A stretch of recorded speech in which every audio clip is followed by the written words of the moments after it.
सबसे पहले आप ये वीडियो देखिए। भोजपुरी वालों से तो मुझे घिन आती है। अच्छा, हाँ, मैं सच बता रहा हूँ। भोजपुरी कलाकार, भोजपुरी इंडस्ट्री और भोजपुरी एक्ट्रेस घिन समझता है वो आती है। भोजपुरी में बहुत सारे लोगों का इंटरव्यू किया है, पर अंदर से मैं कोई खुश नहीं रहता हूँ इन लोगों पे। कहाँ भी इन लोगों का इतना घटिया लेवल पे है या अभी भी ये लोग पता है कहाँ अटके हैं? लड़कियों के शरीर पे अटके हैं ये लोग अभी भी। अब इस वीडियो के बाद से बवाल मचा है कि मैंने ऐसा क्यों बोल दिया, ऐसा क्यों बोल दिया। मैंने क्यों बोला वो मैं आपको बताऊंगा, लेकिन इससे पहले एक और वीडियो देखिए। भोजपुरी भाषा को ये बेकार सब चौपट कर दिया, सब अजीब समाज को बर्बाद कर दिया सब। महाराष्ट्र साइड में हम गए थे तो वहाँ का एक आदमी हमसे बोल रहे थे, आप लोग के यहाँ कल्चर में भाभी का रेस्पेक्ट नहीं होता है क्या? हमको समझ गए कि इसने गाना सुन लिया है भोजपुरी। दिक्कत इस बात से नहीं है कि वो गा रहा है, दिक्कत इस बात से है कि समाज उसे अपने सर पे बैठा रहा है सुपरस्टार कह के। उसके बाद किसी एक्ट्रेस को, किसी मॉडल को अगर यदि तरक्की करना है, आगे बढ़ना है, तो उसे डायरेक्टर के साथ, एक्टर के साथ बेड शेयर करना पड़ता है। कितनी सच्चाई है ये? से मिला, इसमें काम कैसे मिला? सुनते हैं भोजपुरी में कंप्रोमाइज करना पड़ता है जी। मेरे काम करने से पहले बिस्तर पे किसी के सोना पड़ता है, ये सब सच में होता है। देखिए सच है, इसीलिए ना कोई सामने नहीं आकर बोल रहा है अगर वो सच बात है। भोजपुरी इंडस्ट्री में आज का जो ट्रेनिंग ये चल रही है, किसी के साथ गर्लफ्रेंड बनना, किसी के साथ रखेल बनना, किसी के साथ सोना, फिर काम करना। तो हम जितने भी अभी के एक यूट्यूबर है, उन्होंने कहा भोजपुरी से मुझे गंदगी फील होता है, मुझे महक आता है। और मैं जब उस व्यक्ति को देखता हूँ, भोजपुरी कलाकारों के साथ बैठता हूँ, तो मुझे हंसी मजाक में ओपन बाहरी मन से कर पाता हूँ, नहीं तो भोजपुरी कलाकारों को देख के मुझे तरस आता है। और गंदगी के अंबार है भोजपुरी कलाकार। कितना इसको मानती है आप? नहीं, उन्होंने मन की बात कहीं ना कहीं ये बोलते हुए शायद उनको दिल में बहुत दुख भी हुआ होगा। उस पीड़ा को मैं सुन पा रही हूँ। मैंने पूरा नहीं देखा, लेकिन एक कल इस बारे में बात हुई थी, किसी ने एक बात किया था, परवेज जी और मैं भी गाड़ी में थी, हम लोग दोनों। लेकिन वो इंसान इनके अगेंस्ट में बोल रहे थे कि सब भोजपुरिया लोगों को क्यों वो ये रहे। लेकिन हमने कैच किया उस बात को, और ये बोलते हुए वो खुश नहीं है, वो खुद भोजपुरिया है। उनको बहुत पीड़ा है, उनको बहुत पीड़ा है, और ये सच है। सच लो सर, कल्पना पटवारी जो लीजेंड सिंगर है, उन्होंने भी कहा कि ये सच है। दो गाली अब उनको, पूछो उनसे सवाल। सबसे पहले तो हम आपको ये बता देते हैं कि मैंने भोजपुरी कल्चर को खराब नहीं बोला है, मैंने भोजपुरी भाषा को खराब नहीं बोला है, मैंने इंडस्ट्री को बोला है। और क्यों बोला है अब मैं आपको ये बताता हूं। मेरे कहने का यह भी मतलब नहीं है कि मुझे पवन सिंह, खेसारी लाल यादव, रितेश पांडे या अरविंद अकेला कल्लू से घिन आती है। मुझे इंडस्ट्री के उस कल्चर से घिन आती है जिसमें यहां लड़कियों को अभी भी सिर्फ और सिर्फ ऑब्जेक्टिफाई किया जाता है, जहां आज भी हमारी इंडस्ट्री चोली, ढोड़ी, साया, कुर्ती से आगे बढ़ी ही नहीं। हर 2 दिन पर एक नई लड़की आती है काम करने के लिए, और हर 10वें दिन वो आरोप लगाती है।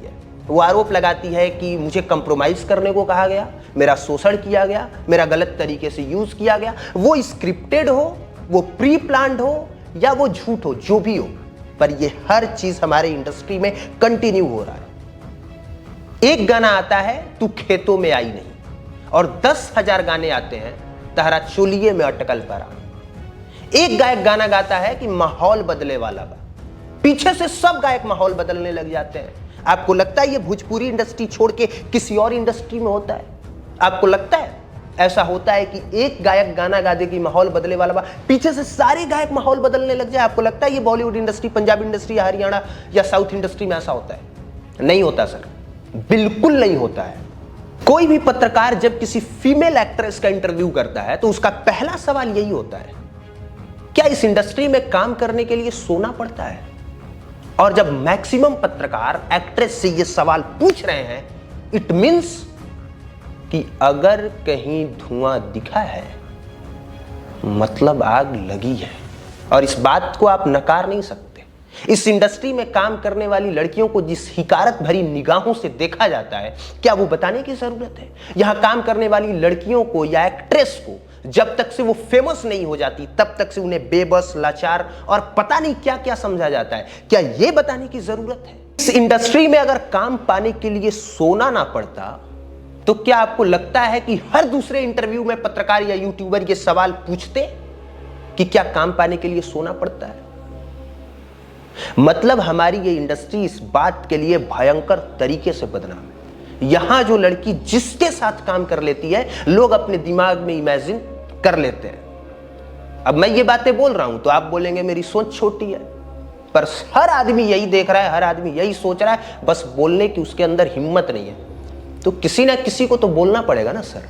चलिए ठीक है, ये भी छोड़िए, आपसे एक सवाल पूछते हैं, जवाब जरा ईमानदारी से दीजिएगा। रणबीर कपूर ने शादी की आलिया भट्ट से, ऋषि कपूर ने शादी की नीतू सिंह से, अभिषेक बच्चन ने शादी की ऐश्वर्या राय से, अमिताभ बच्चन ने शादी किया जया बच्चन से, सैफ अली खान ने शादी की करीना कपूर से, करण सिंह ग्रोवर ने शादी किया बिपाशा बसु से, और भी ऐसे बहुत सारे नाम हैं जिसमें बॉलीवुड इंडस्ट्री के एक्टर बॉलीवुड इंडस्ट्री की एक्ट्रेस से शादी करते हैं। आप हमें भोजपुरी इंडस्ट्री के 2-3 लोगों का नाम छोड़ के बता दीजिए जिसमें किसी भोजपुरी एक्टर ने किसी भोजपुरी एक्ट्रेस से शादी किया हो। अपवाद नहीं, हमें नाम गिना दीजिए। पर बॉलीवुड एक्टर जितने हैं 99% बॉलीवुड एक्ट्रेस से शादी करते हैं। अब आप कहेंगे कि ये मैं बता के क्या साबित करना चाहता हूं? ये बता के मैं ये साबित करना चाहता हूं कि लड़कियां बॉलीवुड इंडस्ट्री में भी नंगी होती हैं। इट मीन्स कि वहां भी बहुत कम कपड़ों में काम करती हैं, अलग अलग लोगों के साथ काम करती हैं, अलग अलग लोगों के साथ नाम जुड़ता है, ब्रेकअप पैचअप की खबरें वहां भी उड़ती हैं।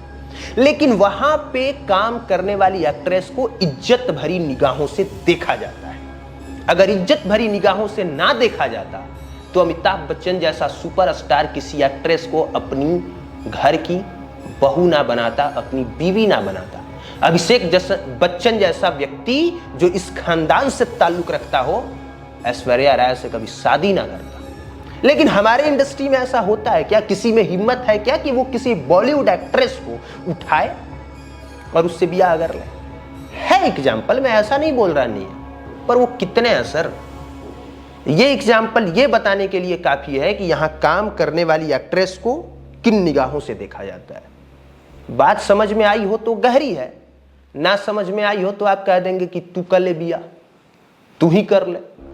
आगे बढ़ते हैं। चलिए ठीक है, मान लिया कि अभी तक से मैं जो कह रहा था उसका कोई मतलब नहीं है, वो निराधार है, बेमतलब की बेतुकी वाहियात सी बातें हैं। पर एक बात बताइए, क्या कभी किसी और दूसरे इंडस्ट्री में भगवान शिव को कॉमेडी किंग बना के नचाया जाता है? भगवान शिव को पुदीना पिलाया जाता है, भगवान शिव को कोका कोला पिलाया जाता है, भगवान शिव को स्प्राइट पिलाया जाता है? नहीं ना। क्या कभी ऐसा किसी इंडस्ट्री में होता है कि भौजी देवघर जाती हैं और बीचे में उनका कमर बथने लगता है और फिर देवर भगवान शिव से गुहार करता है, ए भगवान, ए भोले बाबा, ऐसा जड़ी द कि हमारा भौजी के कमर ठीक हो जाए? सुना है आपने कभी ऐसा किसी और इंडस्ट्री में जहां भगवान शिव को भी कॉमेडी बना के उनको प्रस्तुत किया जाए और यहाँ के लोग इस बात पर खुश होकर ताली बजाएं? हम क्या बोले ऐसी इंडस्ट्री को सर, जहां हर तीसरे और चौथे दिन कोई लड़की आरोप लगाए, हर तीसरे चौथे दिन एक स्क्रिप्टेड नाटक शुरू हो। जब आपको क्या लगता है सर, ये सब घिनास्टिक नहीं है? अच्छा है, ये सब तारीफ की जानी चाहिए क्या इन सब चीजों की? तो जिन चीजों की बुराई की जानी चाहिए मैंने उसकी की, जो चीज बुरा लगा मैंने उसको घिनास्टिक और खराब कहा। बाकी मैंने ये नहीं कहा कि मुझे पवन सिंह अच्छे नहीं लगते, खेसारी यादव। देखिए, हर आदमी की अपनी एक पर्सनालिटी है, हर आदमी अपनी जगह पे सही है, पर आदमी समाज की नजर में किसी पॉइंट पे बहुत ज्यादा गलत हो सकता है, ऐसा नहीं कि वो सही हो सकता है। बाकी अब उन लोगों के जवाब पे आते हैं जो लोग कह रहे हैं कि अगर इतना ही बुरा लग रहा है तो तुम इंटरव्यू क्यों कर रहे हो, तुम फोटो क्यों खिंचा रहे हो? उसका भी जवाब दे देते हैं एक एग्जाम्पल से। पटना में मान के चलिए सनी लियोनी आती है, क्या उनको देखने के लिए भीड़ नहीं लगेगी? और अगर भीड़ लगेगी तो इसका मतलब क्या कि सनी लियोनी अच्छा काम करती थी? अरे सनी लियोनी से तो आपके पवन भैया बर्थडे के दिन केक खाए थे सर। इसका मतलब क्या कि पवन भैया ये कहेंगे कि ना सनी लियोनी बहुत अच्छा काम करती थी? सनी लियोनी का काम घिनास्टिक ना था, काम तो घिनास्टिक ही था ना सनी लियोनी का। लेकिन फिर भी जब हम रियल में किसी से मिलते हैं तो इज्जत देते हैं, चाहे वो रील में कितना भी घटिया काम करे, पर रियल में जब आमना सामना होता है तो हम इज्जत देते हैं। और दूसरी बात, रही बात क्यों इंटरव्यू करते हैं, तो सुनिए सर, हम यूट्यूबर हैं जिसमें पत्रकार वाला काम करते हैं, और हमारे सामने अपराधी हो, आतंकवादी हो, चरसी हो, गंजेड़ी हो, बहुत घिनास्टिक आदमी हो, कुछ भी हो, अगर उसको लोग जानते हैं, समाज में उसका कुछ ना कुछ अच्छा या बुरा इन्वॉल्व है, वो समाज उससे प्रभावित होता है, तो हमारा काम है उसका इंटरव्यू करेंगे।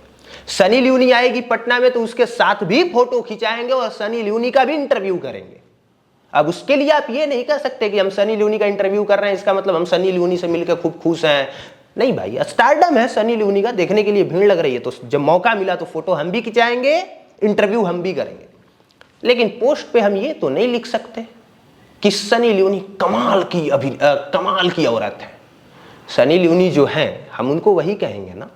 बाकी अगर मैंने ये कहा है कि इंडस्ट्री से घिन आती है, तो इसको किसी भी व्यक्ति को पर्सनली लेने की जरूरत नहीं है कि हमने आपको या उनको बोला है। हमने इंडस्ट्री के उस कल्चर को बोला है जिस कल्चर में प्रॉब्लम है। और मैं कौन होता हूं बोलने वाला? सर खान सर ने ही अपने क्लास में एक बार बताया था कि जब मैं मुंबई गया था और मैंने भोजपुरी इंडस्ट्री की बात की, तो एक बहुत बड़े डायरेक्टर ने कहा कि भोजपुरी इंडस्ट्री बड़ा लेवल का ऑर्केस्ट्रा है। किसी व्यक्ति ने अगर आपको बुरा कहा तो उसको गाली देने से, उससे ऑफेंड होने से अच्छा यह है कि एक बार सोचिए कि इतना बुरा आपको क्यों कहा जा रहा है, इतना खराब क्यों कहा जा रहा है, आप पे उंगली क्यों उठाई जा रही है। क्या इंडस्ट्री को खराब कहने वाला मैं पहला व्यक्ति हूं? मेरे से पहले बहुत सारे लोगों ने खराब कहा है ना, घटिया कहा है ना, क्योंकि काम उस लेवल का आप लोगों का दिखा है, और जब काम घटिया दिखेगा तो घटिया ही कहा जाएगा। अब इसमें फिर कुछ लोग आएंगे, कहेंगे तुम लोग अच्छे चीजों को नहीं प्रमोट करते। ना तो खराब चीजें हम लोग प्रमोट करते हैं और ना अच्छी चीजें प्रमोट करते हैं। जो सामने सबसे ज्यादा दिखता है हम उस पर बात करते हैं। आप अगर अच्छा गाना गा रहे हैं तो गाइए, ये मत उम्मीद रखिए कि आप अच्छा गाना गा रहे हैं तो हम आके आपका इंटरव्यू करेंगे। आप कुछ समाज में अच्छा दीजिएगा, समाज उससे प्रभावित होगा, हम तब आपको दिखाएंगे। क्योंकि अच्छे गाने ऐसा थोड़ी है कि सिर्फ पवन सिंह या खेसारी लाल यादव ही खराब गाना गा रहे हैं या अच्छा गाना गा रहे हैं। बहुत सारे लोग अच्छे गाने गा रहे हैं, बहुत सारे लोग खराब गाने गा रहे हैं।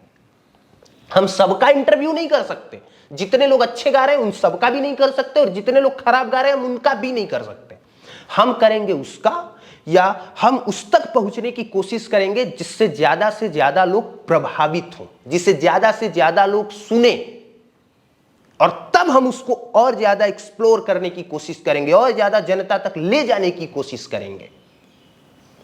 तो इन बातों को समझिए आप लोग, और हाथ जोड़ के ये रिक्वेस्ट है कि हमारी बातों से ऑफेंड मत होइए। हमने वही कहा है जो सच है। समझ में आया? अगर सच ना होता तो कल्पना पटवारी जी इतनी आसानी से बोलती क्या कि उन्होंने बोला तो ठीक ही है। तो प्लीज समझिए इस सब बातों को, जो कमियां हैं। नहीं निकाल सकते तो सुनते रहिए, बुरा कहाँ लग रहा है? बुरा नहीं लगना चाहिए ना। बाकी आप क्या सोचते हैं कमेंट सेक्शन में बता दीजिएगा। हमारी कितनी बातों से सहमत है वो भी, और कितने असहमत है वो भी।